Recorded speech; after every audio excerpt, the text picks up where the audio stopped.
গণমানুষের সংগঠন বাংলাদেশ জামাত ইসলামী নীলফামারী জেলা শাখার সম্মানিত সহকারী সেক্রেটারি, বাংলাদেশ জামাত ইসলামী নীলফামারী জেলা শাখার সহকারী সেক্রেটারি, বাংলাদেশ জামাত ইসলামী মনোনীত নীলফামারী সদর 2 আসনের মনোনীত এমপি পদপ্রার্থী, নীলফামারী জেলা আইনজীবী সমিতির সম্মানিত সভাপতি, আমাদের বিশিষ্ট আইনজীবী জনাব অ্যাডভোকেট আল ফারুক আব্দুল লতিফ, জনাব অ্যাডভোকেট আল ফারুক আব্দুল লতিফ, আমি মহতারামকে এ পর্যায়ে কথা রাখার জন্য সবিনয় অনুরোধ করছি।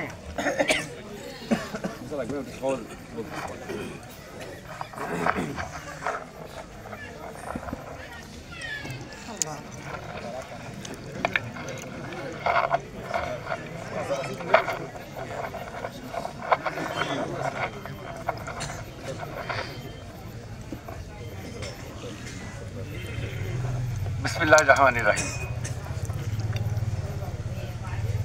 বাংলাদেশ জামাত ইসলামী কর্তৃক আয়োজিত আজকের এই সমাবেশের জনাব সভাপতি,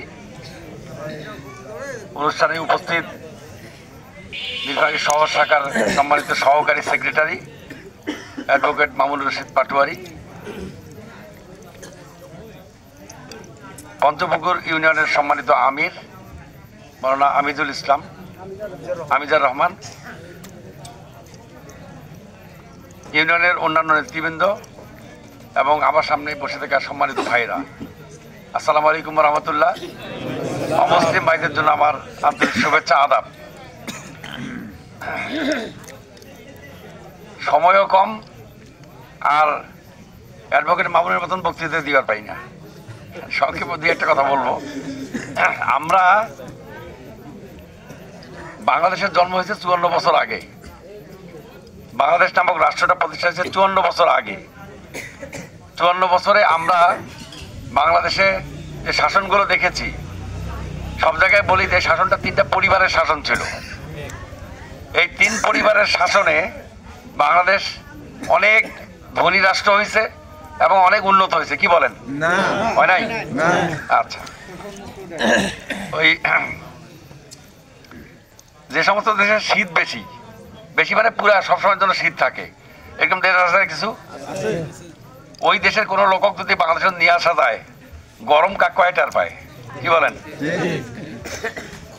এখন বাংলাদেশে আমরা সবসময় গরিব, মানে আমরা সবসময়ের জন্য গরিব আর অনুন্নত, যার কারণে উন্নয়ন কাক কয় আর ধনী কাক কয় এটা আমরা বুঝি না, ঠিক না? ওই গরম আর শীতের মতন, না দেখলে বোঝা যায় না। যারা বিদেশে গেছে, উন্নত দেশে গেছে, তারা ওই দেশ থেকে ফিরে আসার পরে বলে যে এই সুবিধা আমরা ভোগ করি ওখানে, এটা বলে। তখন বোঝা যায় উন্নয়নটা কাক কয়, ধনী রাষ্ট্র কাক কয় বোঝা যায়। আমরা সবসময় এরকম করে থাকতে থাকতে আমাদের কাছে মনে হয়েছে যে আমরা তো এই মতনে এলে বোধহয় বাড়িবে না আর কিছু, এরকম মনে হয় আর কি। যেই কারণে আমরা কেন গরিব আছি এটা বোঝার চেষ্টা করি না। বাংলাদেশে 2001 সাল থেকে 2006 সাল পর্যন্ত জোট সরকার ক্ষমতায় ছিল খালেদা জিয়ার নেতৃত্বে। 5 বছরে মাশাআল্লাহ 5 বছরের প্রত্যেক বছর দুর্নীতিতে বিশ্ব চ্যাম্পিয়ন হয়েছে বাংলাদেশ, জানেন? তখন তো এত মোবাইল ফোন টোন ছিল না, কম ছিল, ছিল না বললেই চলে। যে কারণে ওই মোবাইল ফোনে এখন যেমন তথ্য পাওয়া যায়, তথ্যগুলো পাওয়াই যায়নি। কিন্তু এই গত সরকারের প্রধানমন্ত্রী যে পালিয়ে গেল না, এই প্রধানমন্ত্রীর তথ্যগুলো কিন্তু পাওয়া গেছে। তার পালায় যাওয়ার পরে খোঁজখবর নিয়ে দেখা গেল যে সে একা আত্মসাৎ করছে বাংলাদেশের 3টা বাজেটের সমপরিমাণ টাকা। 3টা বাজেটের সমান। বাংলাদেশের বাজেট কত জানেন? বাংলাদেশের বাজেট হলো 8 লক্ষ কোটি টাকা। 8 লক্ষ কোটি টাকা, 8 লাখ টাকা বা 8 কোটি টাকা না, 8 লক্ষ কোটি টাকা। আর আমাদের প্রধানমন্ত্রী একা দেশ থেকে টাকা সরাইছেন 24 লক্ষ কোটি টাকা। এই টাকা যদি সরানো না হইতো তাহলে বাংলাদেশে ওই যে শীতের দেশের লোক আসিয়ে গরম কেমন টের পাইতো না? পাইতো কিনা কন? প্রত্যেকবারে এই ঘটনা ঘটে, যে কারণে বাংলাদেশ গরিব ছিল, গরিবই আছে, ধনী হয় নাই, উন্নত হয় নাই। এই কারণেই হয় নাই, আমরা টের পাই না। আমরা গরিব থাকতে অভ্যস্ত হয়ে গেছি। আমাদের দেশে আপনার রাস্তাঘাট কাঁচা থাকে। এই যে রাস্তাঘাটের তথ্য আমার কাছে আসছে, যে রাস্তাটা কাঁচা এবং ব্যবহার অনুপযোগী। এখন তো টের পাওয়া যায় না, খালি উঁচা নিচা থাকে, কিন্তু বর্ষাকালে টেরটা পাওয়া যায়, যায় না? ওই সময় চলাফেরা করা অত্যন্ত কঠিন। বিগত বর্ষার সময়, মানে এই বর্ষাটা যখন শেষ হয়, ভোটের ক্যাম্পেইন তো তখনই শুরু হয়েছে, তাই না? বিভিন্ন জায়গায় গেছি, আমাকে খারাপ রাস্তাগুলোতে নিয়ে যাওয়া হয়েছে। নিয়ে যাওয়ার পরে আমাকে আবার দায়িত্বশীলরা বলছে যে ইচ্ছা করি আপনার ওই রাস্তা দিয়ে ধরিয়ে আসছি, এই কথা কয়। এটা এই কারণে কয় রাস্তাটা দেখেন আর রাস্তাটা ভালো করার ব্যবস্থা করেন, এই জন্য কয়। আমি মাইন্ড করি নাই, মনে করিনি কিছু, এটা হওয়া উচিত। জামাত ইসলামে যদি রাষ্ট্র ক্ষমতায় আসে, ওই যে 2001 সাল থেকে 2006 সাল পর্যন্ত দুর্নীতিতে 5 বারে চ্যাম্পিয়ন হইল না বাংলাদেশ? ওই সময় তো আমাদের 2জন মন্ত্রী ছিল। 2007 সালে ফখরুদ্দিন মঈনুদ্দিনের আপনার সরকার ক্ষমতায় আসার পর আগের 2 সরকারের সব মন্ত্রীর বিরুদ্ধে মামলা করে দিয়েছিল, দুর্নীতির মামলা। হাসিনা খালেদা জিয়াও বাদ পড়ে নাই, তোমারও বিরুদ্ধে মামলা হয়েছিল। সেই মামলায় প্রত্যেকটা মন্ত্রীকে জেলে যাইতে হয়েছে, হাসিনা খালেদা জিয়াও বাদ পড়ে নাই। কিন্তু বাংলাদেশে দুর্নীতিতে বারবার চ্যাম্পিয়ন হওয়ার পরও ওই মন্ত্রিসভায় থেকে জামাতের 2 মন্ত্রীর বিরুদ্ধে কোনো মামলা করা সম্ভব হয় নাই। কারণটা কি জানেন?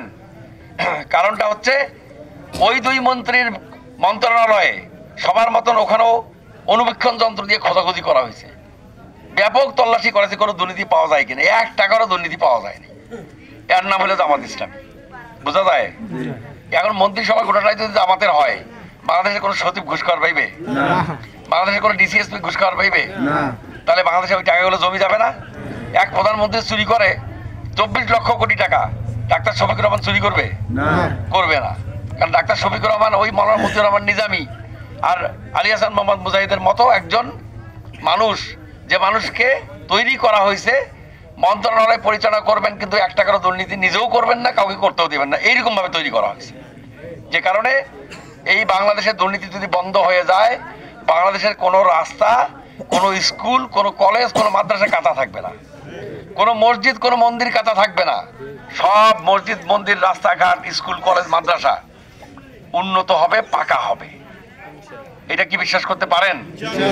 ইনশাআল্লাহ। ওই শীতের দেশের মতন মানুষ বলে মনে হয় না, আমার গরিব থাকা অভ্যাস হয়ে গেছে, রাস্তা কাঁচা থাকা অভ্যাস হয়ে গেছে।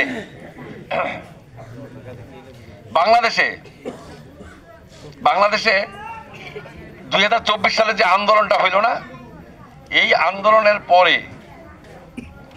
আন্দোলনের পরে মানুষ খুব আশা করছিল যে ছাত্রগুলো জীবন দিল প্রায় 2000-এর কাছাকাছি, 30-35 হাজার অঙ্গহানি হয়েছে, পঙ্গু হয়ে গেছে, হাজার হাজার আহত হয়েছে, রক্ত গেছে প্রচুর। এই যে বিশাল ক্ষতির পরে যে বাংলাদেশে বৈষম্যহীন বাংলাদেশ প্রতিষ্ঠা হওয়ার কথা ছিল, সেই বৈষম্যহীন বাংলাদেশ কি প্রতিষ্ঠা হওয়ার কোনো সম্ভাবনা দেখা দিছে? যাদের উপর নির্ভর করা হয়েছিল তারা 5 তারিখ রাত থেকে শুরু করছে চাঁদাবাজি। কি বলেন? হয় নাই এই অবস্থা? টেন্ডারবাজি শুরু হয় নাই, তারপরে দখলবাজি শুরু হয় নাই। এমন কোন স্কুল কলেজ নাই যেটা সভাপতি আমরা হয় বসি নাই, সবকিছু সভাপতি হয়ে বসে আছে।